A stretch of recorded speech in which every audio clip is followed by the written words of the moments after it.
औज़ुबिल्लाहिमिनश्शैतानिर्रजीम बिस्मिल्लाहिर्रहमानिर्रहीम।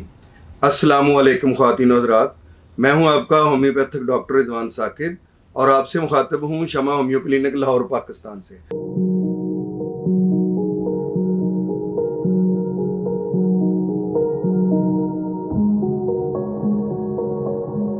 आइए आज हम बात करते हैं सिफिलिस या आर्चक की अलामात या सिम्टम्स। असल में सिफिलिस जो है ये एक बहुत ही ख़तरनाक मर्ज़ है और इसकी अलामात इतनी ज़्यादा हैं कि आदमी आम तौर पर उसको ये आम मर्ज़ समझता है, लेकिन हकीकत में उसके अंदर ये सिफिलिस मौजूद होता है। देखें, ये कोई 120-125 साल पुराना मर्ज़ है, यानी इतने साल पहले दरियाफ्त हुआ। मर्ज़ तो ये ज़ाहिर है बहुत पुराना होगा, लेकिन ये दरियाफ्त इतनी साल तकरीबन पहले हुआ और 125 साल पहले दरियाफ्त होने के बाद इसकी अलामात भी मुख्तलिफ पीरियड्स में जो है वो कलेक्ट होती रहीं और आज हम इस मौके पर पहुँचे हैं कि इसकी सारी अलामात का हमें पता है। सिफिलिस, एक बात तो ये याद रखें कि ये सौरा की तरह आपके अंदर से पैदा नहीं होता, बल्कि सिफिलिस जो है ये हमेशा बाहर से आपको मुंतकिल होता है या आपको जेनेटिकली मुंतकिल होता है, यानी इसका आगाज़ कोई दूसरा फ़र्द होता है जिससे ये आप में मुंतकिल हो रहा है।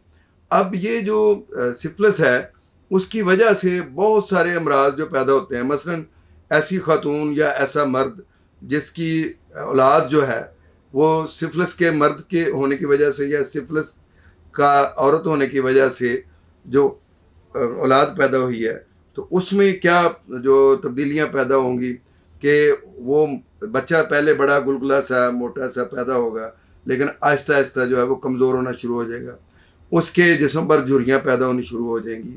फिर यह है कि सिफिलिस के मरीज़ बच्चे जो पैदा होते हैं, बाज़ दफ़ा वो बदशक्ल पैदा होते हैं, बाज़ दफ़ा जो उनकी जो रहम मादर में जो औरत के रहम के अंदर जो परवरिश होनी होती है वो प्रॉपर नहीं हुई होती, इसलिए वो प्रॉपर डेवलप नहीं हुए होते।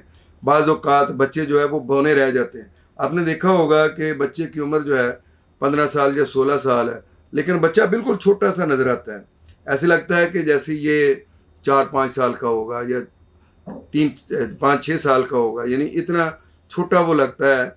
और कद में तो उसका कद बिल्कुल रुक जाता है, उसकी नशोनुमा रुक जाती है, तो ये अलामत भी सिफिलिस की होती है। इसके अलावा दांत जो है वो उनको कीड़ा लगा होता है और पैदाइशी तौर पर टेढ़े होते हैं, ख़राब होते हैं, तो ये भी चीज़ एक सिफिलिस की अलामात में से है। बहरहाल ये तो वो अलामतें हैं जो बच्चे में पैदा होती हैं जो सिफिलिटिक वालिदैन की वजह से। अब देखना यह है कि आम तौर पर क्या अलामतें होती हैं जो सिफिलिस का मरीज़ पेशेंट है। पहली बात तो यह है कि वो हर बीमारी के हवाले से बड़ा खौफज़दा रहता है और चूँकि उसको ये गैर महफूज जो सेक्स है और गैर मुहतात सेक्स है उसकी वजह से ये मर्ज़ लगता है।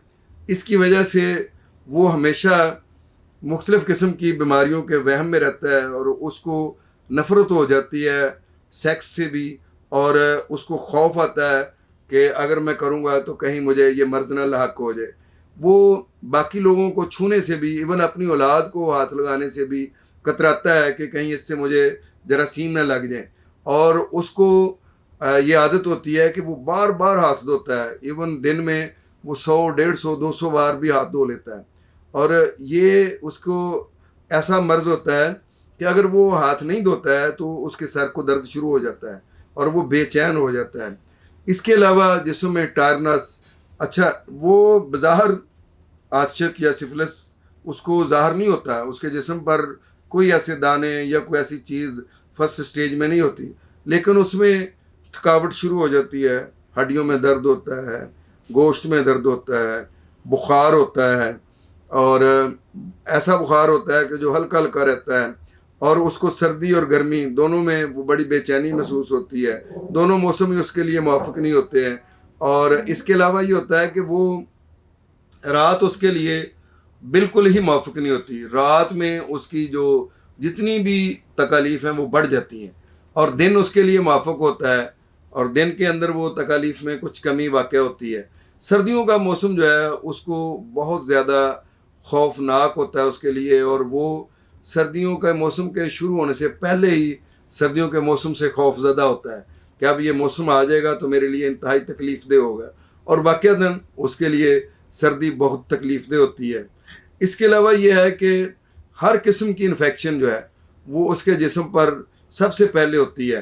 कानों में पीप का होना और कानों में गंदगी का आना, कानों को पक जाना, कानों का गल सड़ जाना, जहाँ भी गलन और सड़न है, जहाँ पे भी जिस्म गला हुआ है, वो आप समझ लें कि वो मरीज़ जो है वो आतशक का या सिफिलिस का मरीज़ है, क्योंकि इसको कहते ही आग हैं।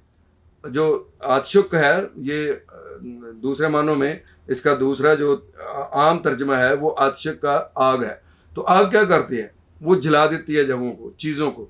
हड्डियाँ कहीं गल सड़ रही हैं, कहीं गोश्त गल सड़ रहा है, कहीं दांत गल सड़ रहे हैं, कान जो है उनमें से गलन है, सड़न है, और कोई ऐसे जिस्म पर दाने हैं जिनमें गलन और सड़न है और वो गले हुए हैं, उसमें बदबू है, पीप है, और इस तरह का है। और तांबे की तरह के जिस्म के ऊपर दाने हैं, और बालों का झड़ जाना, और कद का ना बढ़ना, और नशोनुमा का ना बढ़ना, भूख का ख़त्म हो जाना, बुखार का ख़त्म ना होना, ये वो सारी अलामात हैं जो सिफिलिस की वजह से पैदा होती हैं।